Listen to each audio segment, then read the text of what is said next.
So question number 1, Gary is preparing to create an account for a new user and assign privileges to the HR database. What 2 elements of information must Gary verify before granting this access? Question number 2, when should an organization conduct a review of the privileged access that a user has to sensitive systems? Question number 3, which of the following terms is often used to describe a collection of unrelated patches released in a large collection? Question number 4, which of the following mechanisms is not commonly seen as a deterrent to fraud?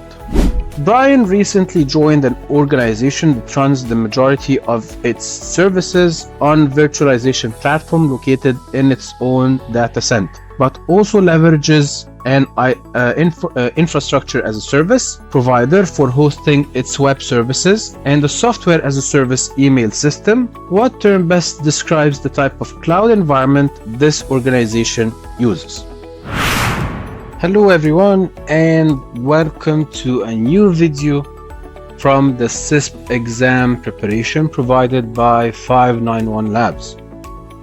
Hopefully the series has been informative and helpful so far. So as you know, 591 Labs is one of the top IT training and certification exam brand on the eastern side. So the mission is to empower you with exceptional exam preparation experience for ISC² and other vendor-specific cybersecurity certifications as well. So the thing about ISC² exams in particular is that you need to gain the mindset of ISC² in order to be able to pass the exam. So it's not just about having the right knowledge, but also being able to answer or choosing the correct answer from the questions that are presented for you in the exam. So the idea or the purpose of these videos is not just about giving you some questions and answers, but also to give you some of the knowledge and the know-how to choose the right answer that they are looking for in the exam. So the agenda for today's video, we're going to conquer domain 7 questions addressing security operations, some of the tips and tricks that will help you with the exam questions as well. Alright, let's begin. So question number 1, Gary is preparing to create an account for a new user and assign privileges to the HR database. What 2 elements of information must Gary verify before granting this access? Is it credentials and need to know? Is it clearance and need to know? Is it password and clearance? Or is it password and biometric scans? So again, I'm going to pause the video for you, or you can pause the video and choose the right answer. And then you can resume the video and I will provide you with the correct one.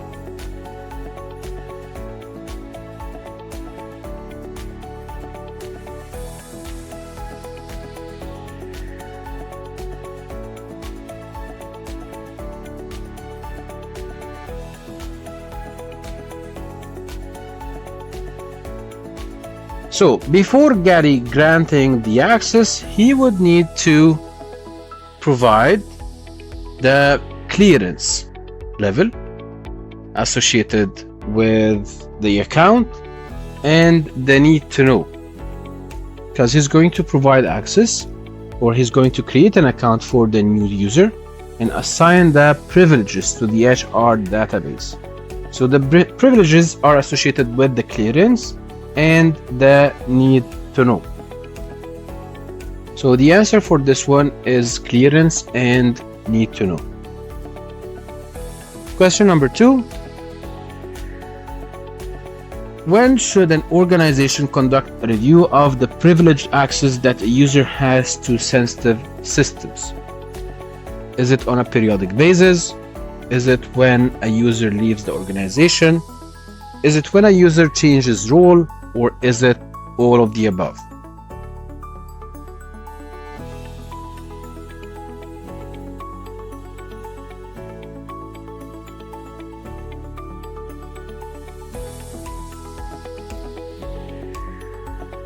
So actually the answer for this one is all of the above. We should conduct periodic review of privileged access of a user to a sensitive system on a periodic basis. And when a user leaves the organization, which means that this is actually change-based review. And when a user changes roles, this is also considered a change-based review. So basically, we should review the access rights on a periodic basis and whenever any change happens. So these are the two times when we should conduct an user access review. Question number 3. Which of the following terms is often used to describe a collection of unrelated patches released in a large collection? Is it a hot fix? Is it an update? Is it a security fix? Or is it a service pack?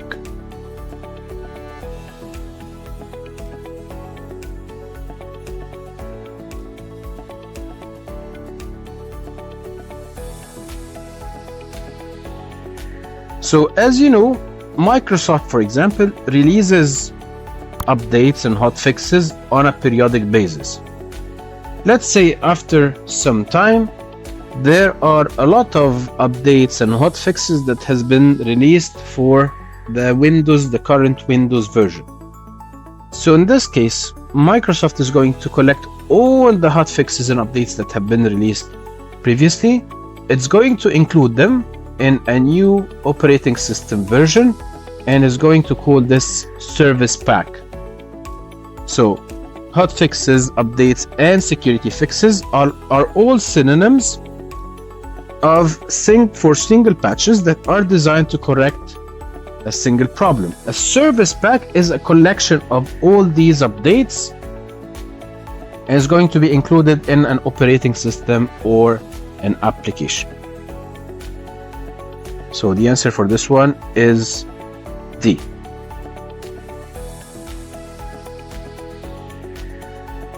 Question number 4. Which of the following mechanisms is not commonly seen as a deterrent to fraud? Job rotation, mandatory vacations, incident response, or two-person control?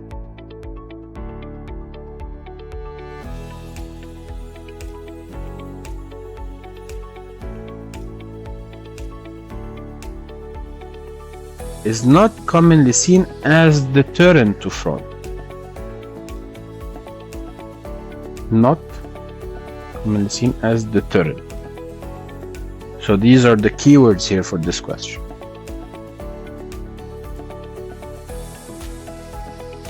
So what is deterrent controls? Deterrent controls are any kind of control that you do in order to make the attacker or the abuser demotivated from doing the attack. How so? By raising the cost of the attack on his perspective, so that he would think that he would get caught, for example, so he would be demotivated from doing the fraud or deterred. So job rotations is of course considered deterrent. Why? Because someone is going to take over my job at one day, is going to discover some of the things that I do. If they are wrong, they're going to discover it. Mandatory vacations as well. Two-person control. Someone else is going to do a part beside mine, so he will review my activity. So all of these are considered deterrent to fraud. But incident response, this is actually takes place after an incident occurs. So in this case, actually incident response is not commonly seen as deterrent to fraud. Brian recently joined an organization that runs the majority of its services on virtualization platform located in its own data center, but also leverages an infrastructure as a service provider for hosting its web services and a software as a service email system, what term best describes the type of cloud environment this organization uses? Is it a public cloud? Is it a dedicated cloud? Is it a private cloud? Or is it a hybrid cloud?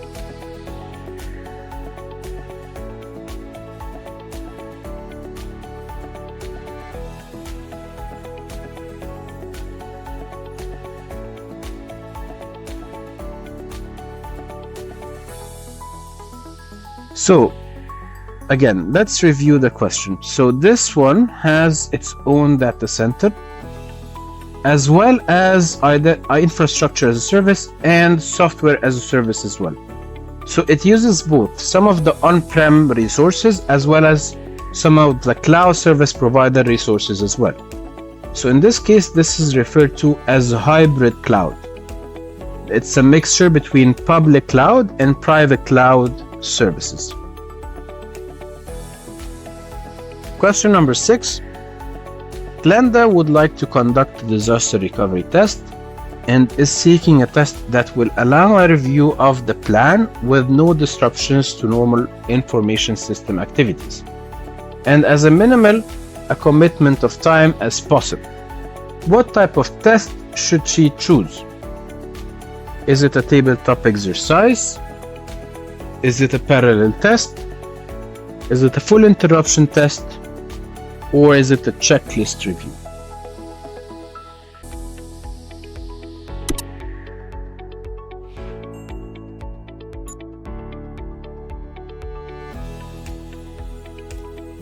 So when we're talking about least intrusive as possible with the less downtime, of course we're going to choose checklist review. This is the least disruptive type of disaster recovery test. During a checklist review, a team member is going to review the contents of their disaster recovery checklist on their own and suggest any necessary changes. But during a tabletop exercise, team members come together, walk through scenarios without making any changes to the information system. During a parallel test, we're going to activate the disaster recovery, but not on the primary resources. And the full interruption, we're going to pull the plug and see what happens. The most intrusive. So from least intrusive to most intrusive is going to be this arrangement here. 1, 2, 3, and then 4. Next question. Which one of the following is not a requirement for evidence to be admissible in court? The evidence must be relevant, must be material, must be tangible, must be competent.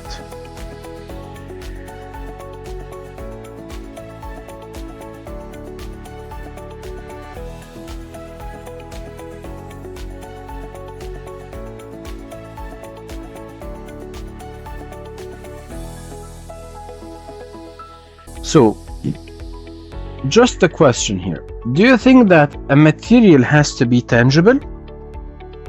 Because this is kind of what is the trick about the question here. Actually, material means like data is a material, but it doesn't have to be printed on paper. You can have digital data. It's still considered material.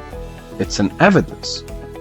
It has to be relevant to the case, of course, and it has to be competent. But actually, digital evidence is still considered admissible. It doesn't have to be something physical that has to be presented for the people. No, we can have actually intangible evidence that's still admissible and still taken into consideration in the court of law. So the answer for this one is C. Next question. Helen is implementing a new security mechanism for granting employees administrative privileges in the accounting system. She designs the process so that both of the employees, manager and the accounting manager must approve the request before the access is granted. What information security principle is Helen enforcing? Is it least privilege? Is it two-person control? Is it job rotation? Or is it separation of duty?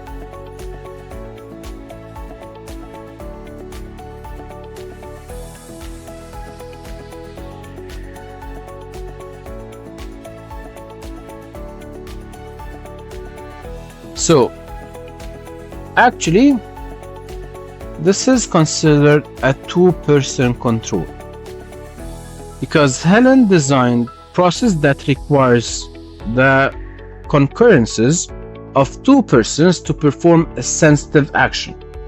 So this is actually a two-person control. Question number 9. In which cloud computing model does a customer share computing infrastructure with other customers of the cloud vendor where one consumer or customer may not know the other's identity? Is it a public cloud? Is it a private cloud? Is it a community cloud? Or is it a shared cloud?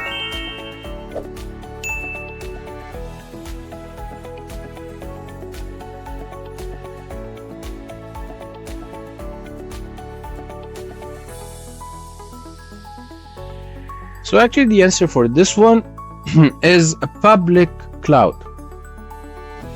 Public cloud consists of the multi-tenancy. So each actually tenant will have his virtualized resources and environment, although some of the physical resources can be shared, but they don't see each other. Each one believes or thinks or operates in a totally separated virtual environment, and this is associated with public cloud. Vendor builds a single platform shared among many customers, and all tenants do not see each other or know about each other. Question number 10. Which one of the following security tools is not capable of generating an active response to a security event? Is it an IPS? Is it a firewall? Is it an IDS? Or is it an antivirus software?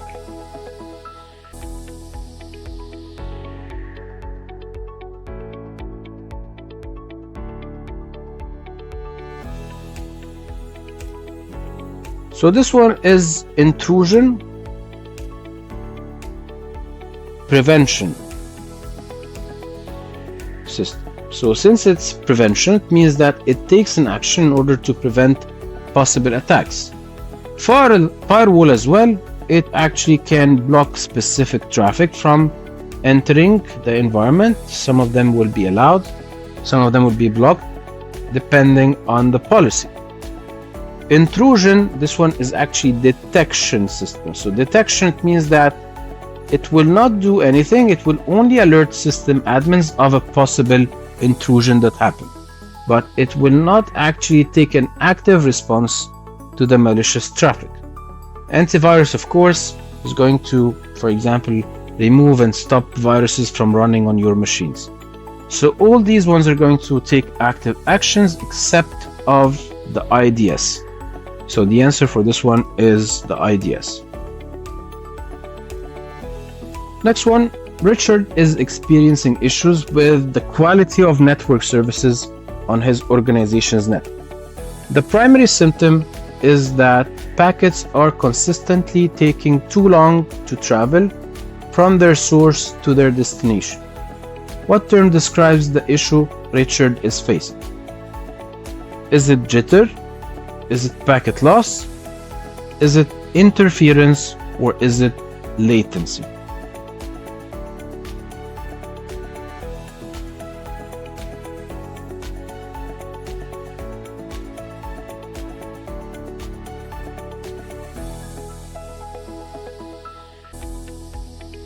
So actually jitter is a variation in the latency for different packets. Latency is a delay in the delivery of the packet from source to destination. So what is jitter? It's a variable variable latency. Packet loss means that some packets are delivered, some are not. And interference means that something is like an electrical noise or disruptions that corrupt the content of the delivered packet. So actually the answer for this one is D, latency, only a delay in the delivery of packet from source to destination. Javier is verifying that only IT system administrators have the ability to log on to servers used for administrative purposes. What principle of information security is he enforcing? Is it need to know? Is it least privilege? Is it two-person control? Or is it transitive trust?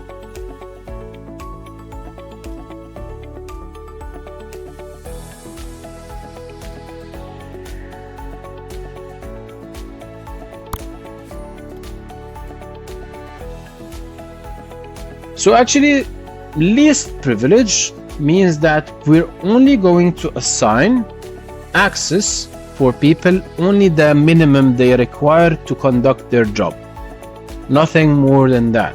So this is the least privilege, making sure that IT system admins, they have the ability to log in used for administrative purposes. That's only it. Not a two-person control means that he requires two persons to required for logging into the same server. Need to know is more concerned with information, access to information rather than access rights. And transitive trust means that if I trust a person and he trusts another one, then consecutively I trust the other one. So the only actually answer that fits best for this question here is B, least privilege. Which one of the following is not a basic preventative measure that you can take to protect your system and applications against attacks? A, implement intrusion detection and prevention systems. B, maintain current patch levels on all operating systems and applications. C, remove unnecessary accounts and services. And D, conduct forensic imaging of all systems.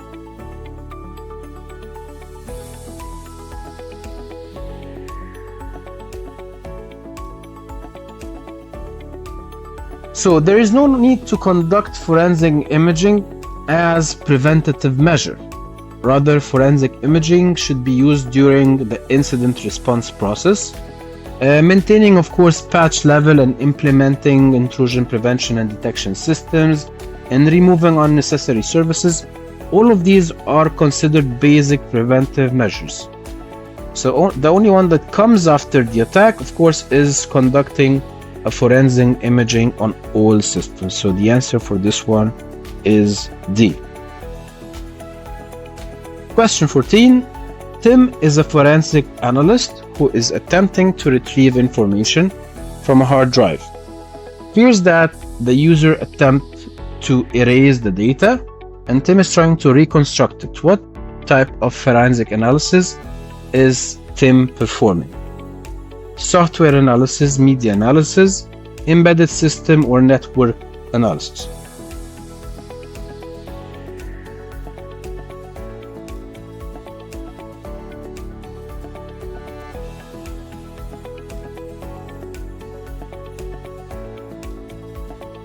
So of course, it's obvious that he is conducting a media analysis. He's trying to check the hard drive and he's trying to reconstruct the media on it. So actually, this is the answer, media analysis. Software analysis, we're checking, for example, bugs and issues with the software. Embedded system analysis are associated with some embedded systems and IoT devices. Network analysis, of course, is not about deleted data. Question number 15. Which one of the following is an example of a computer security incident? Completion of a backup schedule, system access recorded in the log, unauthorized vulnerability scan for a file server, or is it update of antivirus signature? So of course an incident is considered some kind of a negative event.